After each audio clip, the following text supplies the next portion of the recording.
Shalom, bien-aimé dans le Seigneur. Quelqu'un m'a posé une question. Alors je voudrais répondre à cette question-là. Est-il permis à un homme de répudier sa femme pour un motif quelconque? Est-il permis à un homme de répudier sa femme pour un motif quelconque? C'est notre thème d'aujourd'hui. Bien-aimé, c'est important ce message. Suivez cela. Parce qu'aujourd'hui, les gens ne reçoivent plus la parole de Dieu. Il semblera beaucoup d'autres choses. Au nom de Jésus-Christ, bien-aimé, que Dieu vous bénisse. Et il s'embrouille dans les traditions humaines, dans des choses comme ça. Dans les enseignements des hommes. Suivez bien, on en parlera aussi. Bien-aimé, dans Matthieu 19, verset 3, on posait cette question à Jésus-Christ. Je vous laisse lire ça vous-même à la maison. Est-il permis à un homme de répudier sa femme pour un motif quelconque? La répudiation. Aujourd'hui, c'est monnaie courante. Que tel s'était marié à répudier sa femme. Il a changé sa femme. Il change sa femme parce qu'on on change une chemise, comme on change de chemise. Bien aimé, ce n'est pas le cas. Alors, que dit la Bible alors? Pour les enfants de Dieu, ils cherchent toujours à connaître ce qu'elle dit la Bible. Nous verrons cela, bien aimé. Mais dans Matthieu chapitre 5, verset 3, on répond à cette question. Mais moi je vous dis, ça c'est Jésus qui dit. Ça c'est Jésus qui dit. Si vous aimez Jésus et vous le respectez, comme lui-même l'a dit, si vous m'appelez Seigneur, mais où est l'honneur qui m'est dû? Vous m'appelez Seigneur, Seigneur, où est l'honneur qui m'est dû? Si je suis Seigneur, quel respect avez-vous envers moi? Il dit ici, moi je vous dis que quiconque repudie sa femme, sauf pour cause d'infidélité, l'expose à devenir adultère. Et celui qui épouse une femme répudiée comme un adultère. C'est clair. Ça ne nécessite même pas de débat. Il dit ceci, la répudiation, sauf en cas d'adultère, sauf en cas d'infidélité, sauf en cas d'infidélité. En dehors de ces cas d'infidélité, oubliez ça. C'est pourquoi il est important pour les enfants de Dieu, quand vous voulez vous marier, de bien réfléchir, de prier Dieu, qui Dieu vous oriente dans le choix. Mais si vous engagez, Dieu dit, la répudiation, il ne connaît ça seulement dans un seul cas, le cas de l'infidélité. Même le mot infidélité, ça pose des problèmes. Ça pose des problèmes, bien aimé, on verra ça. Retenez ceci, enfants de Dieu, vous qui aimez le Seigneur, vous qui attendez son avènement, écoutez ce qu'il dit. Il dit dans Malachie chapitre 2, verset 14 à 16. Malachie chapitre 2, verset 14 à 15 plutôt. Il dit ceci, l'Éternel est la répudiation. L'Éternel est la répudiation. C'est-à-dire l'Éternel n'aime pas la répudiation. Il déteste cela. Il déteste cela. Il a vu des personnes unies et demain, il y a répudiation. L'Éternel est cela. Il n'aime pas cela. Il déteste cela, bien-aimé. Et toi, enfant de Dieu, quand tu le fais, tu fais mal au Seigneur. La Bible dit, Dieu n'aime pas cela. Dieu est cela. Alors toi, tu aimes ça. Dieu est. Il est cela. Mais toi, tu le fais, vous le faites. Il y a d'autres qui sont même à 5. Il était marié, surtout ceux qui sont en Europe, il était marié, il a répudié, il a remarié, il a encore répudié. Et la Bible dit, il est ça. Et d'ailleurs, il déteste même que quelqu'un puisse se marier avec une femme répudiée. Donc Dieu n'aime pas ça.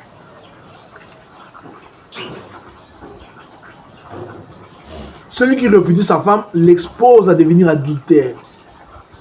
Vous l'exposez, vous la répudiez, vous l'exposez, parce que quand elle s'est mariée avec un autre homme, vous l'avez contrainte à devenir adultère.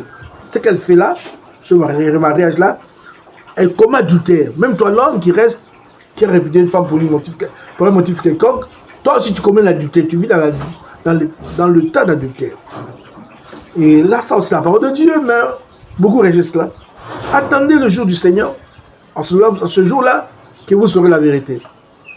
Bien aimé, pour un simple plaisir. Vous voulez qu'on vous dise, je ne vous avais jamais connu, éloignez-vous de moi. Vous commettez l'iniquité. Vous qui étiez hors la loi, vous voulez que le Seigneur vous le dise. Lorsque les gens sont venus à Jésus-Christ, pour lui poser cette question, est-il permis à un homme de repudier sa femme? Ils sont venus à Jésus, ils lui ont dit non. Seigneur, toi tu dis que, sauf pour le seul cas de l'infidélité. Mais pourquoi Moïse a-t-il permis à nos anciens de repudier la femme à l'heure de lettre de divorce? Bon, aujourd'hui, la loi permet cela quand vous donnez une lettre de divorce. La loi permet cela. Il faut donner une lettre de divorce. Mais Jésus le ramène à la loi de la première référence. Attention, bien-aimés, à la loi de la première référence. Même les gens qui soutiennent, qui disent la loi, qui parlent de la loi. Oh, la dîme, c'est la loi. Bien-aimés. La loi commençait est venue avec Moïse. Avec Moïse. Mais avant Moïse, la parole de Dieu était. On prêche la parole de Dieu. Il y avait des gens qui avaient cru au Seigneur Jésus-Christ. Abraham était avant Moïse, non? Qu'est-ce que vous dites? Vous dites la foi, même la foi elle-même a commencé dans l'Ancien Testament, non? Quand vous rejetez, quand vous dites que la foi, que la loi, que tout ce qui est Ancien Testament, c'est la loi, et qu'il faut rejeter. Mais Jésus a dit, je suis pas venu pour abolir, je suis venu pour accomplir. Oh, bien-aimé. Il est venu pour accomplir, pas pour abolir la loi. C'est ce qu'il dit. Et pourquoi vous voulez lui faire dire des choses que Jésus n'a pu pas dire? Attention, il ne faut pas mentir au Seigneur Jésus. Même la foi elle-même commence avant la loi.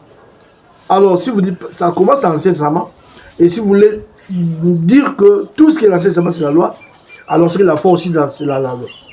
La justification aussi, c'est dans la loi. C'est dans l'Ancien Testament, non?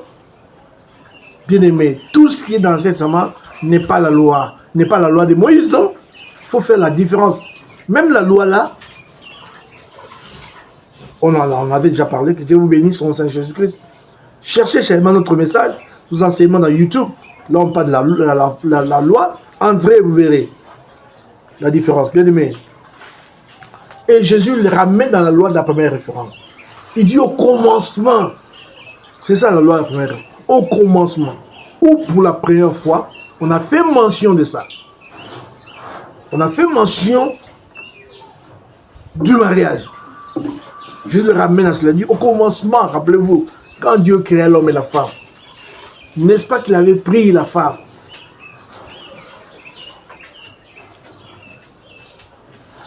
Dieu a dit, l'homme et la femme, l'homme quittera son père, s'attachera à sa femme, et les deux deviendront une seule chair. Les deux deviendront une seule chair. Les deux deviendront une chair. Quand l'homme et sa femme se marient, ils deviennent une seule chair. Et la Bible dit, il ne faut pas que l'homme sépare ce que Dieu a joint. Que l'homme ne sépare pas ce que Dieu a joint. Attention. Que l'homme ne sépare pas ce que Dieu a joint. Dieu a joint. C'est un mystère. Le lieu du mariage, c'est un mystère. L'homme et la femme sont unis dans le lieu du mariage. C'est un mystère. Nous voyons deux personnes, mais en réalité, pour Dieu, ils ne sont qu'une seule chair. Comment est-ce qu'une seule chair peut être divisée? Donc Dieu est la répudiation. Il est la répudiation. Au nom de Jésus, que Dieu vous bénisse, bien-aimés. Il ramène cette loi-là. Dans tous les problèmes où il y a des difficultés, bien-aimés, rentrez dans la loi de la première référence et vous aurez la solution à votre problème. Vous comprendrez la réelle pensée de Dieu. Donc Dieu, au commencement, il n'avait pas pensé à la répudiation, jamais. Dieu créa l'homme et la femme, il dit, les deux, vous devenez une seule chair. C'est fini. C'est clos, bien-aimé. Les divorces, ce n'est pas de Dieu. C'est démoniaque et satanique. Et il y a des gens qui disent l'infidélité, même le mot infidélité où Jésus dit, où on nous dit dans Matthieu chapitre 5, verset 3, que le divorce est permis seulement en cas d'infidélité. Et en Israël, il y avait deux écoles chez les Juifs, il y avait 2 écoles. Et chaque école avait sa façon de concevoir seulement l'infidélité. L'infidélité, 2 définitions différentes. Les gens de l'école de Hillel disaient qu'un mari pouvait divorcer sa femme par n'importe quel motif. Donc Hillel lui disait, un homme pouvait divorcer de sa femme par n'importe quel motif. N'importe quel motif, divorcer sa femme. Par n'importe quelle raison. Ça, c'est... Et puis il y avait une autre école, l'école de Shammai. Lui disait qu'il était permis de divorcer pour une offense grave. Une offense grave pour lui, une offense grave. Quand la femme commet une offense grave, là on divorce d'elle. 2 écoles là, en ce moment-là. Mais pour Dieu, pour Jésus-Christ, il dit non. Retournez à la loi de la première référence. Au commencement, ce n'était pas le cas. Dieu, pour lui, le divorce, il ne connaît pas ça. Dieu ne connaît pas le divorce. Et Jésus dit, sauf en cas d'infidélité. Et le mot infidélité que Jésus prononce, en grec, c'est porneia. Porneia. Beaucoup ont essayé de définir le mot porneia. D'autres commentateurs bibliques disent porneia, c'est un acte d'adultère. Un acte d'adultère. C'est porneia. Ça dit pour eux que l'infidélité c'est adultère. Quand une femme commet adultère, à ce moment-là, on peut se séparer d'elle. Ou deuxième conception, toujours, du mot infidélité de porneia là. D'autres définissent porneia comme par une infidélité pendant la période de fiançailles. Ah, pour eux, ah non, porneia c'est quand pendant la période de fiançailles, quand Marie était fiancée à Joseph, et que vous vous rendez que votre femme vous a trompé, c'est à ce moment-là qu'il faut se séparer d'elle. Il faut se séparer d'elle. Vous ne pouvez pas parler le mariage. D'autres disent encore pour Néa, c'est un mariage entre proches parents qui n'est pas permis par le Seigneur dans Lévitique chapitre 18 verset 1 jusqu'à là. Bien-aimé, il y avait plusieurs conceptions. Alors, qu'est-ce qui s'est passé aujourd'hui?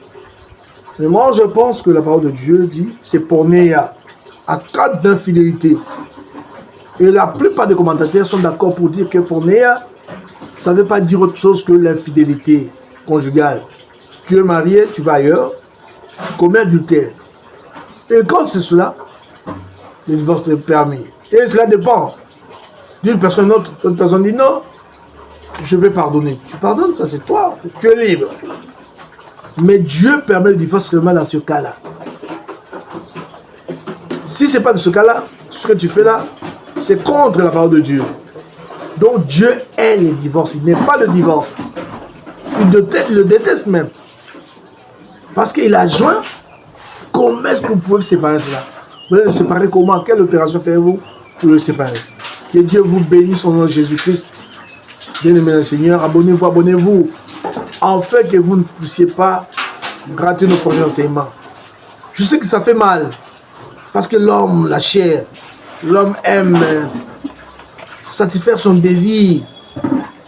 Aller auprès de 10 000 femmes comme Salomon. On goûte celle-ci, on change, on prend une autre, ainsi de suite, même jusqu'à 10. Ah, bien-aimé, Dieu est le divorce. Quelqu'un dit, moi je ne veux pas divorcer, mais moi, je veux toujours les entasser, comme bon me semble. Ah, ça, c'est votre conception, que Dieu vous bénisse. Nous, c'est Jésus-Christ bien-aimé. Moi, je pense que on reviendra à ça. Et la Bible est claire, sauf en cas de divorce. Au commencement, il n'était pas ainsi. Au commencement, qu'est-ce que Dieu a fait? Il a créé l'homme et la femme. Et il dit, les deux deviennent une seule chair. Ça suffit, non? Les deux deviennent une seule chair. Ils ne sont pas deux, ils ne sont pas trois, ils ne sont pas deux, une seule chair. Que Dieu vous bénisse au nom de Jésus-Christ. Abonnez-vous, bien-aimés. Et afin que vous ne puissiez pas manquer notre prochain enseignement, partagez ces messages. Faites demander aux autres de s'abonner. Que Dieu vous bénisse et à la prochaine. Jésus.